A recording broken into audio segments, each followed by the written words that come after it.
Hi കൂട്ടുകാരെ, പുതിയൊരു വീഡിയോയിലേക്ക് എല്ലാവർക്കും സ്വാഗതം. അങ്ങനെ സച്ചിയും മകളും കൂടി ഇങ്ങനെ കയറി വരുമ്പോഴാണ് കേട്ടോ ഇന്ദ്രനും സുശീലയും കൂടി ഇപ്പുറത്ത് നിന്ന് വരുന്നത്. അപ്പോൾ അത് കാണുമ്പോൾ തന്നെ സച്ചി തൻ്റെ മകളെ നോക്കുന്നുണ്ട്. നല്ല സാധനത്തിനെയാണല്ലോ കാണാൻ പോകുന്നത്. എന്നാൽ അതിൽ സച്ചി തൻ്റെ മകളെ നോക്കുകയാണ് കേട്ടോ. എന്നാൽ സുശീല ആണെങ്കിൽ ചിരിച്ചും കൊണ്ട് സച്ചിയുടെ മുന്നിലോട്ട് വരികയാണ്. ആഹാ, ഇതിപ്പോൾ എന്താ ഈ ഹോസ്പിറ്റലിൽ നിങ്ങളെന്ന് ചോദിക്കുകയാണ് കേട്ടോ. ഉടൻ സച്ചി പറയും ഞങ്ങൾ ക്യാൻറ്റീനിലോട്ട് പോവാണ് എന്ന് പറയണ്ട. അപ്പോൾ ഇത് കേൾക്കുന്ന ഇന്ദ്രൻ പറയണ അമ്മേ ഒന്ന് മിണ്ടാതിരിക്കുമെന്ന് പറയുന്നുണ്ടെങ്കിലും സുശീല പറയാണ് എന്ത് ചെയ്യാം, മക്കൾ സ്വസ്ഥത കൊടുത്തില്ലെങ്കിൽ അച്ഛന് ഇതുപോലെ ക്യാൻറ്റീനിലും അവിടെ ഇവിടെയൊക്കെ അലഞ്ഞു തിരിയേണ്ടി വരുമെന്ന് പറയണേ. അപ്പോൾ ഇത് കേട്ട ഉടനെ ഇന്ദ്രൻ അമ്മ ഒന്ന് വായ അടക്കുന്നുണ്ടോ, നീ എന്തിനാണ് ഇങ്ങനെ പേടിക്കുന്നത്, നീ എന്തിനാ ഇവരെ പേടിക്കേണ്ട ആവശ്യം, കാര്യം ഉള്ളതുപോലെ പറയണല്ലോ, എത്ര പൈസ ഉണ്ടായിട്ട് എന്താ. ഇപ്പോൾ സച്ചിക്ക് ഒരു ബുദ്ധിമുട്ടാണ്, കാര്യം നമ്മളെയൊക്കെ സഹായിച്ചിട്ടുണ്ടെങ്കിൽ ഇപ്പോൾ സഹായം നമ്മൾ അങ്ങോട്ടേക്ക് കൊടുക്കേണ്ടി വന്നിരിക്കുന്നു.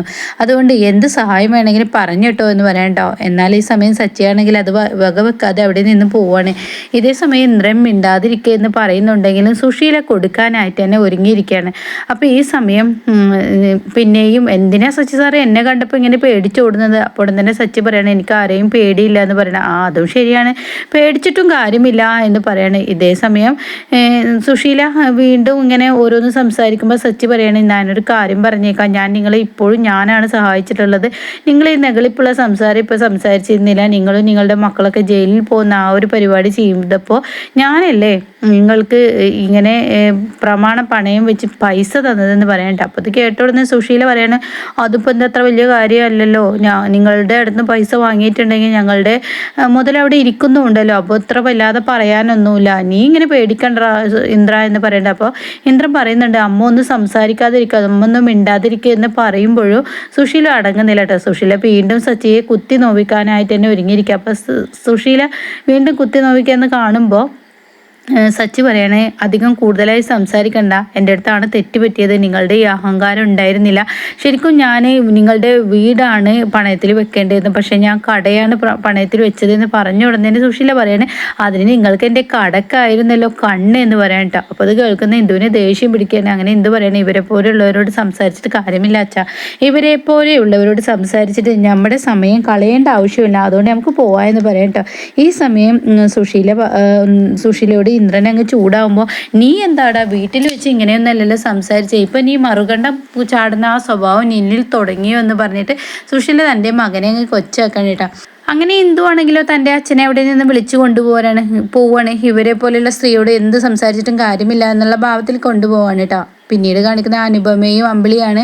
അവരിങ്ങനെ വരാന്തയിൽ ഇരിക്കുന്ന സമയത്ത് അമ്പിളി തിരിഞ്ഞു നോക്കുമ്പോൾ അനു അങ്ങോട്ടേക്ക് നോക്കുക, ആരാണ് നിൽക്കുന്നതെന്ന് പറഞ്ഞിട്ട് കാണിച്ചു കൊടുക്കുമ്പോൾ സുശീല ആയിരിക്കും കേട്ടോ. സുശീലയെ കണ്ട അനുപമ അങ്ങ് നീട്ടി നിൽക്കുകയാണ്. ഇനിയിപ്പോൾ അടുത്ത കുരിശായല്ലോ എന്നുള്ള ഭാവത്തിൽ എണ്ണീറ്റ് നിൽക്കുമ്പോൾ എന്താ ഇവിടെയാണോ ഓപ്പറേഷൻ തിയേറ്റർ എന്ന് സുശീല ചോദിക്കാറുണ്ട്. അപ്പോൾ ഇവിടെയെല്ലാം അത് അച്ഛന് ചെറിയ സുഖമില്ലാതെ കാഷ്വാലിറ്റിയിൽ അഡ്മിറ്റ് ആക്കിയിരിക്കുകയാണെന്ന് പറയട്ടെ. അപ്പോൾ ഇത് കേട്ട ഉടൻ തന്നെ സുശീലക്ക് നല്ലൊരു അവസരം, കുറേ മക്കളെ പ്രസവിച്ചിട്ട് യാതൊരു കാര്യവുമില്ല, വളർത്തി വലുതാക്കി അങ്ങനെയൊക്കെ ഇരിക്കും, 5 പെൺമക്കളാണെന്ന് അഭിമാനത്തോടെ കൂടി പറഞ്ഞതിൽ ഇപ്പോൾ അദ്ദേഹത്തിന് കിട്ടിയ തിരിച്ചടിയാണെന്ന് പറയട്ടെ. അപ്പോൾ തന്നെ അമ്പിളി പറയണേ ഞങ്ങൾ പെൺമക്കൾ ആർക്കും ഒരു ദോഷവും ചെയ്തിട്ടില്ല, പിന്നെയാണോടി ഇപ്പോൾ ICUവിൽ ഇങ്ങനെ കിടക്കേണ്ട അവസ്ഥ വന്നതെന്ന് പറയാം കേട്ടോ. അപ്പോൾ അത് കേൾക്കുന്ന ഇന്ദ്രൻ പറയണേ അമ്മ ഒന്നും മിണ്ടാതിരിക്കുക, അമ്മ എന്തിനാ ഈ സാഹചര്യത്തിലും ഇങ്ങനെ സംസാരിക്കുന്നത്, അപ്പോൾ തന്നെ ഉള്ളതുപോലെ പറയണല്ലോ, എനിക്കങ്ങനെ എടുത്തു വെക്കുന്ന സ്വഭാവമില്ല, നീ എന്ത് പറഞ്ഞാലും ഞാൻ പറയുമെന്ന് പറയാണ്.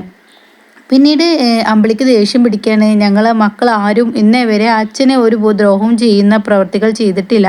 അപ്പോൾ സുശീല ചോദിക്കുകയാണ് ചെയ്യാഞ്ഞിട്ടാണോ ഇതിൻ്റെ അച്ഛൻ ഇപ്പോൾ കാഷ്വാലിറ്റിയിൽ കിടക്കേണ്ട അവസ്ഥ വന്നത് എന്ന് പറയാണ്. അപ്പോഴേക്കും ഇന്ദ്രൻ സംസാരം മാറ്റാൻ വേണ്ടിയിട്ട് അല്ല മഞ്ചാടി എവിടെ കിടക്കുന്നത്, മഞ്ചാടി അപ്പുറത്താണ്, അപ്പോൾ മഞ്ചാടിയുടെ അടുത്ത് ആരാ ഉള്ളത്, അവിടെ ദാസങ്ങൾ രഘുണ്ട് എന്ന് പറയാണ്. ഇത് കേൾക്കുന്ന സുശീല എന്നാൽ ശരി നമുക്ക് അങ്ങോട്ടേക്ക് പോകാമെന്ന് പറഞ്ഞിട്ട് സുശീല പോവാണ്. അപ്പോൾ ഉടൻ തന്നെ അമ്പിളി പറയാണ് നിൻ്റെ അമ്മായിമത്തള്ളക്ക് ഇപ്പോഴും ഒരു മാറ്റില്ലടി, ഇത് നേരാവില്ല എന്ന് പറയുമ്പോൾ എൻ്റെ വിധി ഞാൻ അനുഭവിച്ചല്ലേ പറ്റുള്ളൂ എന്ന് തിരിച്ച് അനുപമയും പറയാൻ കേട്ടോ. പിന്നീട് ചെല്ലുന്നത് ദാസിൻ്റെയും രഘുവിൻ്റെയും മുന്നിലോട്ടാണ്. അങ്ങനെ ഇന്ദ്രനാണെങ്കിൽ ആകെ സ്വഭാവമൊക്കെ മാറി മറിയാണ്, ഇന്ദ്രൻ്റെ സ്വഭാവത്തിനൊക്കെ ആകെ വ്യത്യാസം വരികയാണ് കേട്ടോ.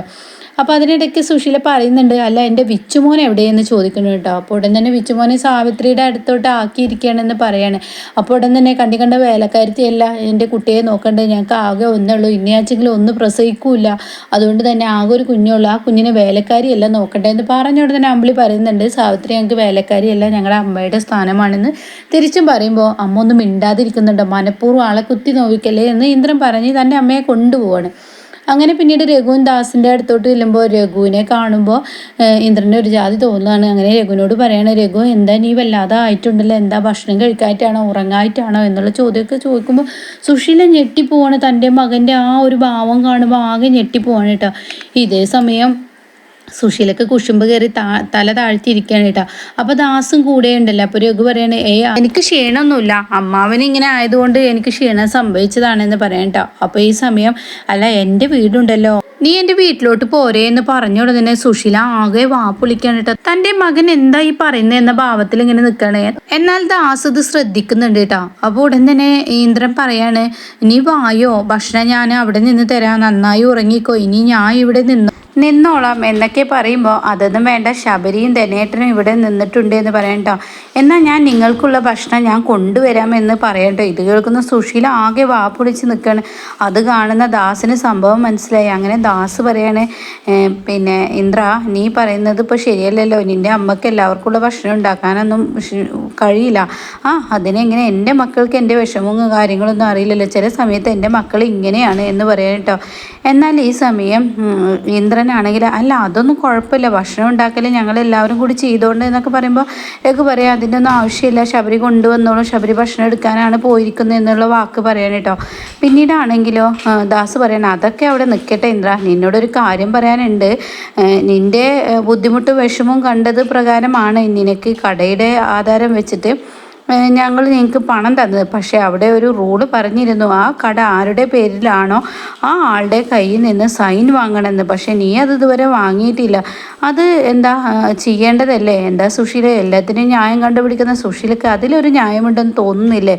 അപ്പോൾ സുശീല അവിടെ ആകെ മുട്ടുകുത്തിയിട്ട് പറയണം, അത് ചെയ്യണം, തീർച്ചയായും അത് ചെയ്യണമെന്ന് പറയണ്ട. അങ്ങനെ സുശീല ആകെ നാണം കെട്ട് ദാസിൻ്റെ മുന്നിൽ തല താഴ്ത്താണ്. എന്നാൽ ഈ സമയം മാഷ് കണ്ണു തുറക്കുകയാണ് കേട്ടോ. അപ്പോൾ അങ്ങോട്ടേക്ക് അമ്പിളിയും അതുപോലെ അനുപമയും ചെല്ലാണ്. അപ്പോൾ അച്ഛന് ഇപ്പോൾ ക്ഷീണമൊക്കെ മാറിയോ? എനിക്കിപ്പോൾ കുഴപ്പമൊന്നുമില്ല എന്ന് പറയണേ. എന്നാൽ ഞങ്ങളൊക്കെ പേടിപ്പിച്ച് കളഞ്ഞല്ലോ, എന്നാലും എൻ്റെ മക്കൾ എന്നിൽ നിന്ന് ഇങ്ങനെയൊക്കെ മറച്ചു വെച്ചല്ലോ. അപ്പോൾ തന്നെ മാഷിനോട് അമ്പിളി പറയണേ, ഇതുകൊണ്ടാണ് അച്ഛൻ മറച്ചു വെച്ചത്, ഒരു നിമിഷം ഞങ്ങളുടെ അച്ഛൻ ഞങ്ങളുടെ കൈവിട്ട് പോയോ എന്നൊരു പേടി ഞങ്ങളിൽ തോന്നിയെന്ന് പറയട്ടെ. അപ്പോൾ ഈ സമയം മാഷ് പറയണേ, എനിക്കും അത് ഉണ്ടായി, ഞാൻ സംസാരിക്കാൻ അങ്ങനെയൊക്കെ സംസാരിച്ചു, പക്ഷേ എനിക്ക് പോലും നിയന്ത്രിക്കാൻ പറ്റാത്ത അത്രയും വിഷമമാണ് എൻ്റെ മനസ്സിലുണ്ടായത്. എന്തായാലും എൻ്റെ മക്കൾക്ക് ഞാനൊരു ഭാരമായില്ലേ എന്ന് പറഞ്ഞ ഉടനെ അമ്പിളിയും അനുപമയും പറയണം, അച്ഛനൊരിക്കലും ഞങ്ങൾക്കൊരു ഭാരമല്ല കേട്ടോ എന്ന് പറയണേ കേട്ടോ. ഇതേ സമയം ചീരുവിനെയാണ് കാണിക്കുന്നത്. ചീരുവിന് ഇങ്ങനെ വെള്ളം എടുത്തിട്ട് ലതികക്ക് കൊണ്ടു കൊടുക്കുകയാണ്. അങ്ങനെ ലതികയോട് അമ്മയെ കുടിച്ചോളൂ എന്ന് പറയണേ. അങ്ങനെ മഞ്ചാടിയെ അച്ഛനെയും കണ്ടോ എന്ന് ചോദിക്കുമ്പോൾ അവരെ രണ്ടുപേരെ എനിക്ക് കാണാൻ പറ്റിയില്ല എന്ന് പറയണേ. എന്നാൽ എനിക്കൊന്ന് അവരെ കാണണമെന്നുണ്ട്. അതിനെന്താ മോളെ, നീ പോയിക്കോ, കുഞ്ഞുങ്ങളെ നോക്കാൻ അമ്മക്ക് കഴിയുമോ? അതൊന്നും കുഴപ്പമില്ല, ഞങ്ങൾ നോക്കിക്കോളാം, ഞാൻ നോക്കിക്കോളാം, നീ പോയിക്കോ എന്ന് പറയണേ. ഇതേ സമയം വിനയൻ്റെ കാര്യത്തെക്കുറിച്ചൊന്നും പറയുന്നില്ല. അങ്ങനെ പോകാനൊരുങ്ങുമ്പോൾ ലതിക ചോദിക്കുകയാണ്, നീ എന്താ വിനയനെ കുറിച്ച് ഒന്നും തിരക്കാതിരുന്നത്? അവന് നല്ല സങ്കടമുണ്ട് നീ വരാത്തതിൽ. സങ്കടമുണ്ടാവും എന്ന് പറയട്ടോ. അതെന്താ നീ അങ്ങനെ ഒരു അർത്ഥത്തിൽ പറഞ്ഞത്? ഒന്നുമില്ല അമ്മ. അപ്പോൾ നീ അവനെ കാണുന്നില്ലേ? കാണണമല്ലോ എന്ന് പറഞ്ഞ ഉടനെ ലതിക, എന്താ മോളെ നീ ഇങ്ങനെ സംസാരിക്കുന്നത്? അപ്പോൾ ഉടൻ തന്നെ നീ അവൻ്റെ കാര്യം ചോദിക്കാതിരുന്നത് എന്താ? അത് രഘുവേട്ടൻ എന്നോട് എല്ലാ കാര്യവും പറഞ്ഞതുകൊണ്ടാണ് ഞാൻ ചോദിക്കാതിരുന്നത്. അല്ല, അവനെ കണ്ടെത്തി കൊണ്ടുവരാൻ നിനക്ക് നല്ല തിടുക്കമായിരുന്നല്ലോ, പക്ഷെ ഇപ്പോൾ വന്നപ്പോഴെന്താ നീ അവൻ്റെ തിരക്കകത്ത്? ചില കാര്യങ്ങളൊക്കെ അങ്ങനെയാണ് അമ്മേ. എന്നാലും എൻ്റെ മോൻ്റെ കാര്യത്തിലേക്ക് നല്ല വിഷമമുണ്ട്. എൻ്റെ മോന് കുഴപ്പമൊന്നുമില്ല, അപ്പോൾ ഭക്ഷണത്തിനോട് പ്രിയം കൂടുതലാണ്.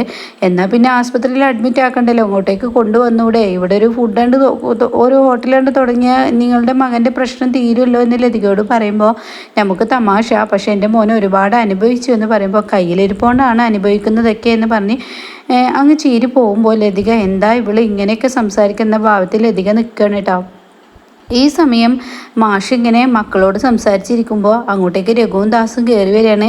അങ്ങനെ മാഷ് ചോദിക്കും, മഞ്ചാടിമോളുടെ സർജറി കഴിഞ്ഞോ? ആ കഴിഞ്ഞു. എനിക്കെൻ്റെ മോളെ കാണണമല്ലോ ദാസേ. ആ കാണാം, അവളെ കുറച്ച് കഴിയുമ്പോഴേക്കും വാർഡിലോട്ട് മാറ്റും, അപ്പോൾ കാണാം. അപ്പോൾ തന്നെ മാഷ് പറയാണ്, ഞാൻ എങ്ങനെ എൻ്റെ കുഞ്ഞിനോ നേരിട്ട് സംസാരിക്കുക എന്നൊരു പരിഭ്രാന്തിയിലാണ്. ഞാൻ എൻ്റെ മോളും ആദ്യമായി കാണുമ്പോൾ അവളിലുണ്ടാവും എന്നിലുണ്ടാവും ആ ഒരു ടെൻഷൻ, അതെന്താ ഞാൻ ചെയ്യുക എന്നറിയില്ല എന്ന് പറയുമ്പോൾ മാഷിനോട് ദാസ് പറയാണ്, അതിന് മഞ്ചാടിയെ കാണുന്നതിന് മുന്നേ അണ്ണൻ ചില സത്യങ്ങൾ മനസ്സിലാക്കണം. മഞ്ചാടി പറയാൻ ഒരുങ്ങുന്ന കാര്യങ്ങൾ അണ്ണനെല്ലാം അറിഞ്ഞിട്ടുണ്ട് എന്ന ഭാവത്തിലായിരിക്കണം അണ്ണൻ പെരുമാറേണ്ടത്. അങ്ങനെയാകുമ്പോൾ മഞ്ചാടിക്ക് യാതൊരു പ്രശ്നവും വരില്ല. അപ്പോൾ തന്നെ എന്താ നിങ്ങൾ പറഞ്ഞു വരുന്നത്? അപ്പോൾ മാഷ് പറയും, നിങ്ങൾ പല സത്യങ്ങളും എന്നിൽ നിന്ന് മറച്ചു വെച്ചിട്ടുണ്ട്. അപ്പോൾ തന്നെ അനുഭവം പറയാണ്, അച്ഛൻ്റെ ഇപ്പോഴത്തെ മാനസികാവസ്ഥ വെച്ചിട്ടാണ് ഞങ്ങൾ മറച്ചു വെച്ചത്. എന്നാൽ ഇനി എനിക്ക് പേടിയില്ല, ടെൻഷനില്ല. നിങ്ങളെല്ലാ കാര്യം എന്നോട് തുറന്ന് പറയുക, വള്ളിപുള്ളി വിടാതെ എന്നോട് എല്ലാം പറയണമെന്ന് പറയണേ. അപ്പോൾ ദാസ് പറയണേ, പറയാതിരിക്കാൻ പറ്റില്ല, അണ്ണനെ മറച്ചു വെച്ച ഒരു കാര്യങ്ങളുമില്ല, ഇതൊക്കെ തന്നെയാണ്. പക്ഷേ അതിൽ ചില വശപിശക് വന്നു, അത്രയേ ഉള്ളൂ. എന്താ എനിക്ക് മനസ്സിലായില്ല എന്ന് പറയുമ്പോഴേക്കും രഘു കാര്യങ്ങൾ വ്യക്തമാക്കണേ. അതായത് ആ സ്റ്റഡി ടൂറിന് പോയില്ലേ, അവിടുന്ന് അങ്ങ് സ്റ്റാർട്ട് ചെയ്തോ, അവിടുന്ന് അങ്ങ് തുടങ്ങിയതാണ് ഈ പ്രശ്നങ്ങൾ. പിന്നീട് ഇവിടെ യഥാർത്ഥ വില്ലൻ എന്ന് പറയുന്നത് ജീവരാജാണ്. ഗോകുൽ നിരപരാധിയാണ്. ഗോകുൽ മഞ്ചാടിയെ രക്ഷിക്കുകയാണ് ചെയ്തത്. പിന്നീട് ആ സ്റ്റഡി ടൂർ മുതൽ ആ ഒരു ഗോവളത്ത് എത്തുന്ന വരെയുള്ള ആ സീനുകളായി ഇങ്ങനെ കാണിക്കുന്നുണ്ട് കേട്ടോ. അതൊക്കെ കഴിഞ്ഞതിന് ശേഷം ഇതാണ് സംഭവിച്ചത്. അപ്പോൾ തന്നെ മാഷ് ചോദിക്കുക, എൻ്റെ മഞ്ചാടി എന്നിട്ടും എന്താ ഗോകുലിനെ മനസ്സിലാക്കാതിരുന്നത്? അപ്പോഴേക്കും അനുപമ പറയാണ്, അവൾ അവളുടെ സുഹൃത്തിനെ അത്രയും ബെസ്റ്റ് ഫ്രണ്ട് ആങ്ങള എന്ന നിലക്ക് കണ്ടതുകൊണ്ടാണ്. അപ്പോൾ ഉടൻ തന്നെ മാഷ് പറയാണ്, എന്തായാലും ഇതിനൊരു തീരുമാനമെടുക്കണം, ഗോകുലിന് ഒരു തീരുമാനമെടുക്കണം എന്ന് പറയുന്ന ആ ഒരു സീനിലാട്ടോ നിർത്തിയിരിക്കുന്നത്. അപ്പോൾ ദാസ് പറയാണ്, അതല്ല, ഇതിലെ യഥാർത്ഥ വില്ലൻ വേറൊരാളാണ് എന്ന് പറയുമ്പോൾ അതാര് എന്ന് പറഞ്ഞ് മാഷ് കണ്ണും തുറിച്ച് നിൽക്കുന്ന ആ ഒരു സീനിലാട്ടോ നിർത്തിയിരിക്കുന്നത്.